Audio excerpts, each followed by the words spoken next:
అమ్మాయి కాలేజ్కి బ్రేక్ఫాస్ట్ చేసి కాలేజ్కి వెళ్ళిన తర్వాత బాగా సివియర్గా సిక్ అయిపోయి బీపీ చాలా హై అయిపోయి పడిపోవడం జరిగింది. సో ఆ అమ్మాయి కండిషన్ ఏంటంటే తను క్రానికల్ హార్ట్ పేషెంట్. అంటే చిన్నప్పుడు 3 years అప్పుడే తనకి హార్ట్ సర్జరీ జరిగింది. స్టంట్ కూడా వేశారు. ఆ స్టంట్ ఇంకా ఇప్పుడు కూడా ఉంది.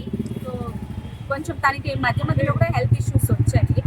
మొన్న కొంచెం సివియర్గా వచ్చి పడిపోయేసరికి హాస్పిటల్కి తీసుకొచ్చారు. ఆ అమ్మాయి పడిపోవడం అదంతా చూసి వాళ్ళ ఫ్రెండ్ కొద్దిగా సిక్ అయింది, అంటే డల్ అయిపోయింది. ఆ అమ్మాయిని కూడా తీసుకొచ్చారు సేఫ్గా. బట్ సెకండ్ అమ్మాయికి నో ఇష్యూ అండి, తనకేం హెల్త్ ఇష్యూ లేదు, వెంటనే డిశ్చార్జ్ చేసింది. ఈ అమ్మాయి ఇందు అనే అమ్మాయి ఇంటర్మీడియట్ సెకండ్ ఇయర్ హెచ్ఈసీ చదువుతుంది. ఆ అమ్మాయిని హాస్పిటల్ అడ్మిట్ చేశాక బీపీ చాలాసేపటికి కంట్రోల్ అవ్వలేదు. కొన్ని మెడిసిన్స్ ఇచ్చాక కంట్రోల్ అయింది. But doctors internal brain haemorrhage ఏమైనా జరిగిందేమో అని సస్పెక్ట్ చేసి కర్నూలు జీజీహెచ్కి రెఫర్ చేశారు. సో నాకు ఆ అమ్మాయికి హాస్పిటల్ అడ్మిట్ చేసినప్పటి నుంచి స్టాఫ్ అప్డేట్ ఇస్తున్నారు. నేను డాక్టర్స్తోనూ కాలేజ్ వాళ్ళతో మాట్లాడాను. వెంటనే కలెక్టర్ గారికి కూడా చెప్పాను విషయము.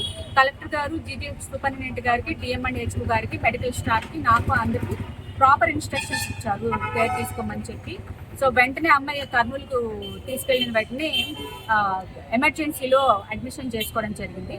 కొన్ని టెస్టులు చేసిన తర్వాత ఎస్పెషల్లీ సిటీ స్కాన్ చేసిన తర్వాత తెలిసింది ఏంటంటే బ్రెయిన్లో 3 places ఇంటర్నల్ బ్రెయిన్ హెమరేజ్ జరిగింది. అంటే 3 చోట్ల బ్రెయిన్లో నరాలు చిట్లి బ్లడ్ బయటకు వచ్చి బ్రెయిన్ మీదకి వచ్చింది అనమాట. That is the very big complaint.